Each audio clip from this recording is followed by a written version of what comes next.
Assalamualaikum kepada Ustazah dan rakan-rakan sekalian. Pada hari ini, kumpulan kami akan membentangkan kertas kerja yang bertajuk Konsep Etika Terhadap Alam Sekitar menurut pelbagai peradaban dan isu-isu yang berkaitan dengannya. Sebelum itu, saya ingin memperkenalkan ahli kumpulan saya iaitu Nur Elia binti Adnan, Nur Fatih Adila binti Abdul Aziz, Nur Nasrinisa binti Nordin, Nur Fiza binti Muhammad Zahidi dan saya Siti Nazira binti Rosli. Saya akan teruskan lagi pembentangan dengan pengenalan bagi tajuk ini. Etika ialah satu istilah yang berasal daripada perkataan Yunani kuno iaitu ethos. Ethos ini artinya ialah kebiasaan, adat, akhlak, kepribadian dan watak. Menurut Kamus Bahasa Inggeris, etika ini bermaksud sifat moral dalam sesuatu bangsa. Menurut Kamus Dewan edisi ketiga, maksud etika ialah ilmu berkaitan prinsip, akhlak atau moral yang menjadi pegangan setiap individu atau sesuatu kumpulan. Menurut Islam pula, etika ini ialah akhlak atau prinsip moral berdasarkan Al-Quran dan hadis, merujuk kepada nilai-nilai yang baik dan ganjarannya adalah pahala. Seterusnya, kita akan berpindah pula kepada maksud alam sekitar. Alam sekitar merupakan elemen penting dalam kehidupan manusia. Dalam bahasa Inggeris, alam sekitar ini disebut sebagai environment yang membawa maksud keadaan sekeliling atau lingkungannya. Secara amnya, perkataan ini merujuk kepada fenomena fizikal yang melindungi sesuatu organisma di muka bumi. Konsep alam sekitar menurut Islam pula ialah kefahaman yang menggabungkan manusia, alam dan Tuhan. Seterusnya, kita akan bersambung untuk pengenalan etika terhadap alam sekitar menurut peradaban. Menurut perspektif Islam, memelihara alam sekitar ini terdiri daripada beberapa sudut iaitu akidah, syariah dan akhlak. Dari sudut akidah, 3 tanggungjawab perlu dilakukan oleh orang Islam terhadap alam sekitar. 3 tanggungjawab itu ialah khalifah, amanah dan tanggungjawab ubudiyah. Khalifah ini diciptakan untuk menjadi penguasa yang dapat mengatur semua yang terdapat di atas muka bumi ini. Seterusnya, tanggungjawab amanah pula adanya peraturan yang diperintahkan oleh Allah seperti yang dijelaskan dalam Al-Quran. Tanggungjawab ubudiyah ini pula bermaksud melakukan apa yang disuruh dan meninggalkan apa yang dilarang. Seterusnya, dari sudut syariah ialah hukum hakam yang telah ditetapkan oleh Allah dan Rasulnya yang menjadi perantaraan. Konsep etika alam sekitar daripada sudut akhlak pula berkait rapat dengan akidah dan syariah seseorang manusia. Menurut perspektif agama Kristian, mereka mempercayai pada konsep stewardship yang bermaksud manusia menjadi wakil Tuhan yang bertanggungjawab menguruskan seluruh ciptaan Tuhan. Seterusnya, mereka mempercayai pada natural law iaitu peraturan Tuhan yang telah ditetapkan berkaitan alam semula jadi. Perspektif agama Buddha pula, alam semesta ini merupakan satu proses kejadian. Mereka beranggapan bahawa interaksi manusia, binatang dan alam semula jadi sudah lama wujud kerana setiap daripada makhluk ini memerlukan satu sama lain untuk kelangsungan hidup. Oleh itu, agama Buddha ini sangat menekankan hubungan baik antara ketiga-tiga makhluk ini. Akhir sekali, menurut perspektif Hindu, mereka percaya bahawa penciptaan, pemeliharaan dan pemusnahan seluruh alam semesta ini ditentukan oleh Tuhan. Mereka beranggapan bahawa alam semesta adalah kudus kerana adanya konsep Advaita. Konsep Sanatana Dharma pula ialah konsep bahawa manusia perlu menjaga alam sekitar kerana terdapat unsur-unsur ketuhanan di dalam setiap elemen alam sekitar itu. Assalamualaikum. Seterusnya saya akan membentangkan tentang kepentingan penerapan etika terhadap alam sekitar. Sebagaimana yang kita tahu, alam sekitar telah banyak memberi manfaat kepada kita. Oleh itu, amat penting untuk kita menerapkan etika terhadap alam sekitar. Yang pertama adalah demi menjaga kepentingan untuk generasi yang akan datang, supaya anak-anak kita dapat melihat bagaimana kita melihat alam sekitar kita yang sekarang. Kehijauan pokok-pokok, kebiruan laut. Hal ini disebabkan banyak pokok dan hutan telah diterokai oleh pihak yang tidak bertanggungjawab. Seterusnya adalah supaya manusia lebih menghargai alam sekitar. Apa yang kita dapat lihat sekarang, alam sekitar kita semakin tercemar oleh sikap-sikap manusia yang tidak bertanggungjawab dan tidak berkemanusiaan. Sebagai contoh yang dekat dapat kita lihat ialah pencemaran air yang berlaku di negeri Selangor. Disebabkan pencemaran sungai yang berlaku di negeri Selangor, penduduk-penduduk Selangor tidak dapat menggunakan air dengan baik untuk kehidupan seharian mereka. Oleh itu, kita hendaklah menjaga alam sekitar kita supaya tiada berlaku pencemaran atau masalah-masalah sedemikian.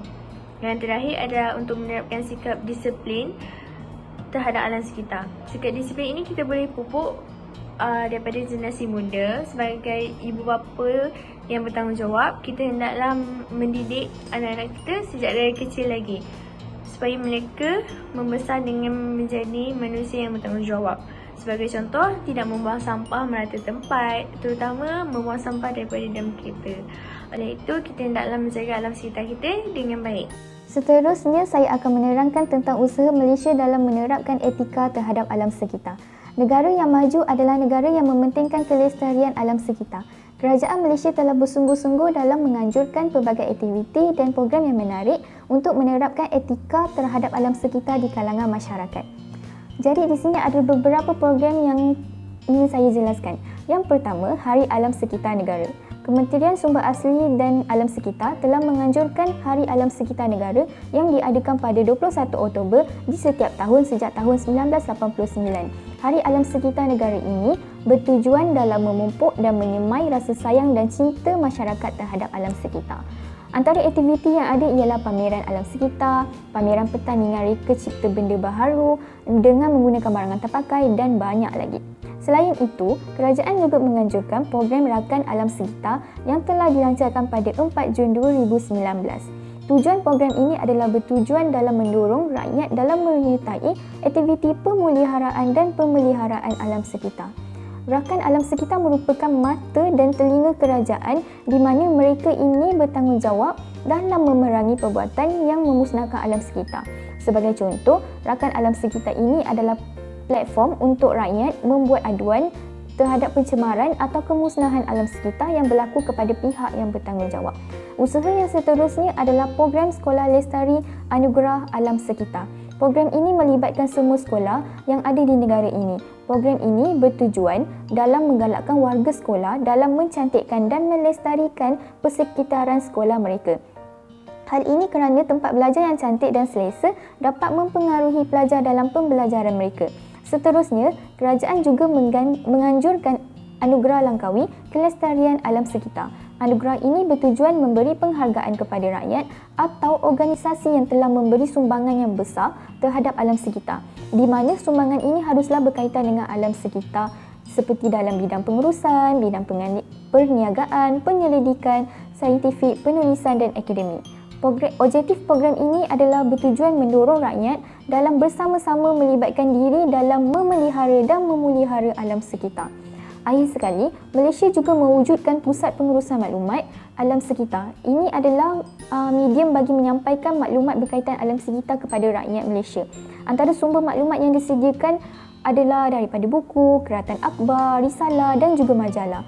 Kesimpulannya di sini, kita sebagai rakyat Malaysia yang bertanggungjawab, marilah bersama-sama memberi sokongan dalam menyertai program yang dianjurkan oleh kerajaan dan bersama-sama berganding bahu dalam membantu kerajaan Malaysia memelihara dan memulihara alam sekitar.